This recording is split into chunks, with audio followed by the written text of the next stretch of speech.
Hello, everyone, and welcome to the Truth That Heals podcast. I'm your host, Ryan Anthony Hernandez, and today I'm just sitting back here by myself, drinking some coffee, and I hope you can join me as well if you're not driving. If you're driving, keep your eyes on the road. What are you doing? But I know there are people who are talented. They can hold their phones, they can drink their coffee, and they can drive. I personally don't recommend it, but I know that there are some very talented people out there. Whether you are or not talented to be able to do this, just be safe. Going on, I need to move on. Anyways, I'm drinking my coffee here, and something that I haven't done is solo episodes. Every now and then, I always bring up the desire to get into doing this. I even made this segment called Coffee with Tony. And the thing about podcasting is that I'm always learning and I'm always seeing where I'm inconsistent and I see the desire, but here I am again, so it's like you fall 7 times, you get up 8 times. Well, it's been more than that. But, anyways, welcome again to the podcast. To those who have listened over the years, thank you. To those who have reached out, thank you. It's been a lot of work. It's been a lot of heartaches. It's been a lot of moments of excitement and joy. And I love podcasting. And I don't know what it is that you love, the listener, but something that I'm learning in life personally, and not just by books or consuming content, but something that I'm learning by living is that sometimes a passion or something that you're meant to do, it's unstoppable. Even though I've tried to go away from podcasting at times, or I try to focus on other things, it's impossible for me to escape podcasting. I just can't. And I need to be more consistent, and I'll try my best. I know I'm not perfect, and I know that I get distracted very easily, but I'll try my best because I feel that my life is getting pulled into this direction. And so today I wanted to talk about the last episode on the Truth That Heals podcast, which I uploaded. It was an interview that I had with Teddy Hose. He was a former member of the Unification Church, and ultimately, what happened was I saw Teddy on an A&E special. I saw it over on Hulu at the time.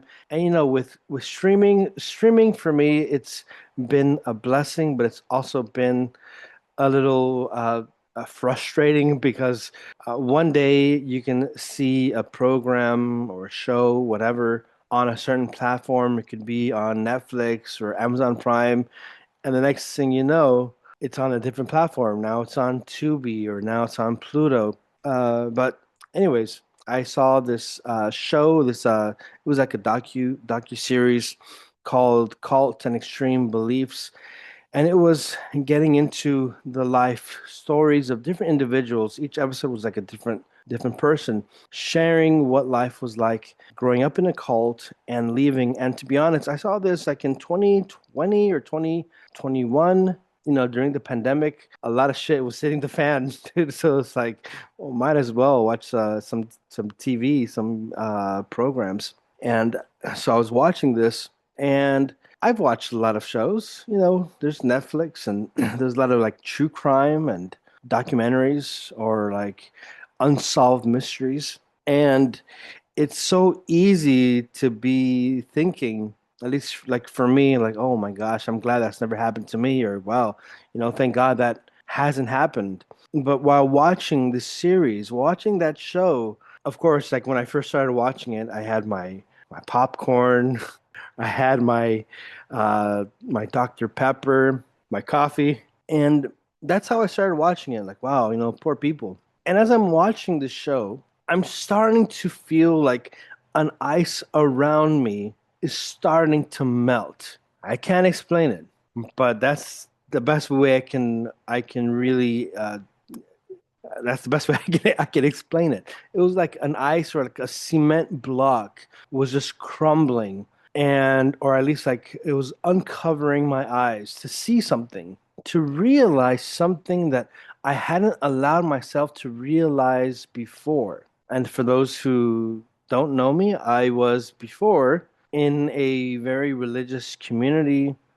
They say they are Catholic. They say they are loyal to the Pope and faithful, and kind of like the SSPX. They say they're Catholic, except for a few things. Kind of makes you wonder: are you Catholic or are you Protestant? It's like make up your mind. Say what you mean and mean what you say. So the group that I was in, although it claimed to be Catholic, Christian, a lot of the ways of life were very contrary. Very, instead of having kindness and love, there was a lot of love bombing for sure, but there was also a lot of manipulation and fraud, and there was a lot of hatred. There were a lot of conspiracy theories, a lot of fear, a lot of severe punishments. But at that time, before watching this show, for me, it was just something that happened, and you put it on the back burner and you move on with life, and you don't say anything bad, or you don't say anything true about the things that happened, because it was all a misunderstanding, and I need to learn to forgive and forget, and anything bad that happened was my fault. That's the kind of mentality that I was having, but honestly, it wasn't really sitting right with me. But still, I would put those emotions, I would put those memories, I would put those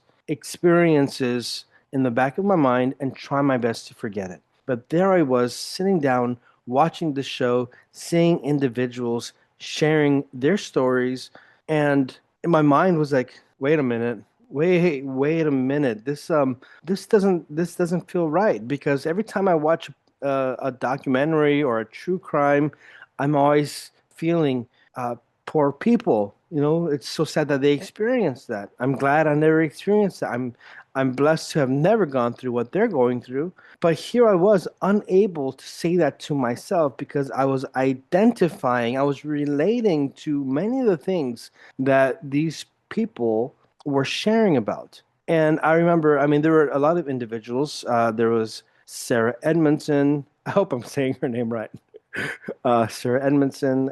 You have Teddy, and then you have Yanni Lalek, who's sharing all that they shared. Go check it out yourself. There's a lot. I can't remember everything. I only saw that show once, and it really made an impact. But there were these individuals, as they're sharing their story, that thought of that. This, I'm glad that didn't happen to me. That didn't exist. That's when I started to realize, wait a minute. Wait a minute. Hold on.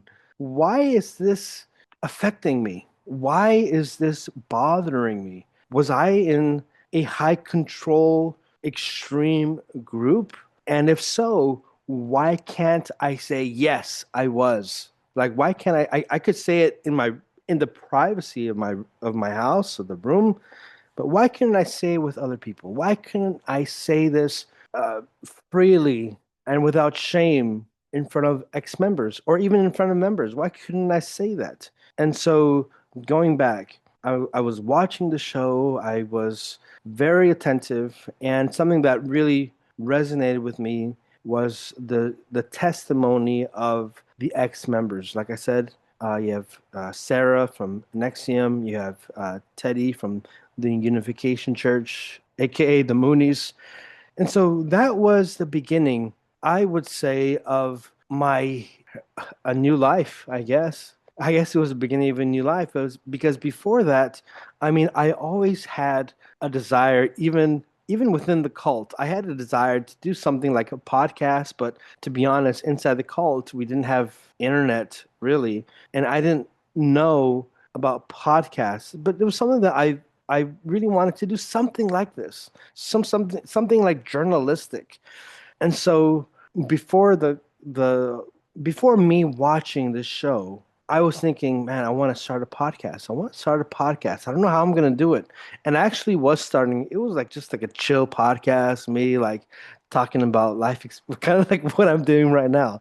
But it was just more like super chill, and it wasn't getting into like trauma. It wasn't getting into like manipulation and abuse. It was none of that. It was like super chill, and I only had like 2 or 3 episodes where I'd like gossip about my life and my love life and stuff like that. But this show really planted a seed in my mind that if people can talk about it, if they're able to record themselves or be recorded and have their message, their testimonies uh, shown, broadcasted around the world. And it's impacting me to realize that, yo, I, I can, I can, I can acknowledge that bad things happen to me. I need to acknowledge that bad things happen to me. I can't be ashamed and be blaming myself or have that feeling because in the beginning of this episode today, I was saying how, bad things happened to me in the cult. My mentality was,